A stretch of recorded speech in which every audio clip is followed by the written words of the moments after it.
Many people suggest that you adopt a process known as grey rock for the purposes of dealing with the narcissist.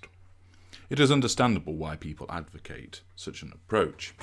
They do so primarily because they do not understand our kind properly. And what they are attempting to do is suggest to you a way of handling the narcissist where you believe that you have no alternative. You are not able to implement no contact. There is always a way to implement no contact. And one accepts that in certain instances it will be difficult. Hard decisions will be have to made, but there is always a way to achieve it. What tends to happen is that your emotional thinking, recognizing the potential barriers that exist to no contact, doesn't want you to achieve it because it wants you to continue to feed your addiction to the narcissist. And therefore, it suggests to you that a variety of things are preventing you from imposing a solid, robust, and total no-contact regime. It will tell you that you can't go no contact because you don't want to leave the house that you're living in, or that there's no point going total no contact because that will encourage the narcissist to hoover you harder, or that you can't go no contact because you're reliant on this person financially.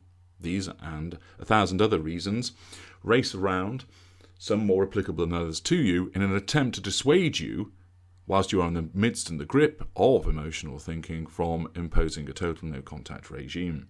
You are being conned. You are being misled. This is a further example of your emotional thinking trying to stop you achieving total no contact. The matter is made worse because it encourages you instead to seek an alternative. It seeks an alternative route to continue to cause you to engage with the narcissist and thus feed your own addiction. And of course, there are many advocates that suggest that you should adopt grey rock. You should not. First of all, the only way to win the battle against the narcissist is not to fight it. That means going no contact. Anything less than that, any half measure, any quarter measure, any three-quarter measure, is not in your best interests, and grey rock falls into that category. You may think, well, I've imposed no contact through a form of no contact through grey rock and it was effective. You're being misled, again, by your emotional thinking. You may think, well, grey rock is an answer. I have no alternative. As I have explained, you have. You may think, I can do grey rock. It's easy. I understand that. Well, you may feel that it's easy, but again, you're being conned into thinking it's easy so that you continue to interact with the narcissist. Because the reason is grey rock does not work. You may think it does, but you're being misled. And here are the reasons why it does not. First of all, you are still giving us what we want: fuel. This is the most important resource that you possess, and it is what the narcissist instinctively requires from you. You think, well, I went grey rock. I kept my tone neutral.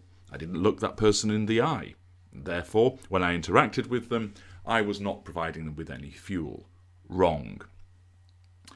You might be able, in certain positions, to correspond with the narcissist and use language which is not emotive, and therefore not provide fuel in those instances.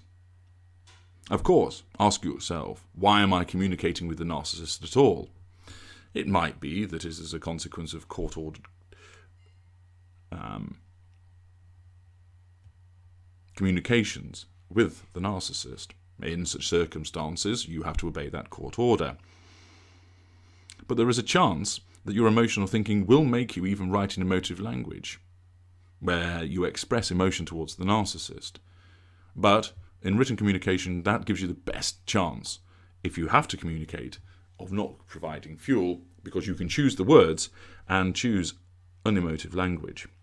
However, if you think that you can talk to the narcissist on the telephone, or stand with the narcissist and not provide fuel, you are wrong. This is why. The words that you say in themselves provide us with fuel. The tone of those words provide us with fuel. Your body language provides us with fuel, the look in your eyes and your facial expression provides us with fuel. Now, not all of those would be applicable, of course, to a telephone call, but all of them are applicable with regard to a Skype call, where you can see the narcissist and they can see you. They're applicable to an interaction face-to-face. And the fact is, no matter how hard you try, you cannot do it for long in terms of governing your tone and your movements and your facial expressions. You try and remain absolutely neutral for more than 30 seconds. It's very hard work. Now try and do it with someone where you're being provoked, that you're on edge, or that they're being nice to you. The difficulty that you have is that much of your emotional response occurs before you even think about it. So your eyes will alter, your facial expression will alter, your tone will alter, and your body language will alter. And even in certain instances, you will say things before you even think about what you're saying. And the problem is that all 5 streams of fuel that come together when you have a physical, proximate interaction with the narcissist will often provide fuel before you even realise what you're doing. And no matter how hard you try to lock them down, you can't do it, because your emotional response is faster than your mind. Therefore, you are providing us with fuel. Therefore, it is not grey. The concept of grey rock is failing because you're giving us what we want. We are winning. Secondly, the problem with that is, of course, that if you're providing us with fuel, not only are you giving us what we want, it increases the likelihood that we will come back for more. And therefore, this interaction where you think that you're not giving us what we want is not only incorrect, but you're setting yourself up for potential additional hoovers by virtue of the fact you're giving us the very thing that we want. And all else being equal, this affects the Hoover execution criteria to mean that on the next occasion we are more likely to hoover you. So, if you stayed away from us and imposed no contact, that wounds, therefore diminishing the likelihood of a follow-up hoover. But if you engage with us, and even if you try to go grey rock, you are providing us with fuel, the consequence of which is you are going to actually encourage additional hoovers. Furthermore, the interaction is problematic. Why?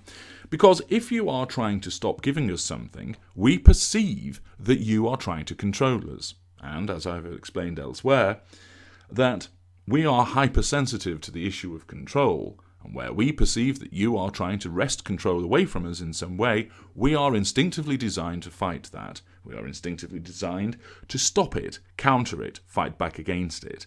And therefore, you are inviting further trouble, and you're inviting us to respond in a firmer way, to provoke you further, to exert our control and gain fuel from you. A further reason why grey rock does not work is because you are engaging with us. And what that means is you are increasing your emotional thinking. The fact that you are in our presence, the fact that you are speaking to us, the fact that you are thinking about us, the fact that you are doing something for us. Even if you are trying to restrict the fuel to the minimum that you can, hard as that is, you are still engaging with us. This means your emotional thinking will rise.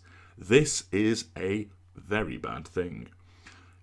No contact is hugely important because it takes you away from the narcissist, and it is also wider than just staying away from the narcissist. It is about not talking about them, not thinking about them, not doing things for the narcissist. All of that reduces your emotional thinking. When you reduce your emotional thinking, it means you're less likely to make mistakes, you're more likely to use logic, and it will reduce those feelings of hurt, anxiety, dismay, distress, and upset, because they are all linked to your emotional thinking. If you keep interacting with us, you will keep your emotional thinking high, which means you will not use logic. It means you are going to do things which will cause further interaction with the narcissist and make the problem worse. It means that there is a risk that you will be drawn in further. It means there's a risk that you might even get ensnared again, fall back into the romantic relationship. It means there is a risk that you might go to war with us further. And then you are giving us more fuel, you are continuing the interaction, you are maintaining your heightened emotional thinking. Grey rock always causes this to happen. Therefore, it doesn't work because it is not in your best interest. Further, if you're having an interaction with us, you are exposing yourself to a risk of potentially malign behaviour. Of course, we will not always respond in malign behaviour. We may be pleasant to you, charming, etc., do things for you, of course, if it all suits our purposes. However, you are running the risk that because you might be seen as controlling us, and it might be that your interaction with us occasions with when you're painted black, that you can expect a malign hoover by way of response. Therefore, you are putting yourself in the line of fire. In essence, you're sticking your head back in the lion's mouth when you don't need to do it. Grey rock does not work. Your emotional thinking makes you think that it will work. It might corrupt your narcissistic sense of pride to think, I've got this, I can handle the narcissist. Ha, I'm the one in control of this situation, I'm not giving him fuel, I'm winning. Wrong. You are being conned. Grey rock does not work. It is something that you would do as a matter of last resort. But what should you really be doing? You should be applying no contact. Total no contact, because that's the way that you succeed and escape the narcissist. Don't use grey rock. It does not work.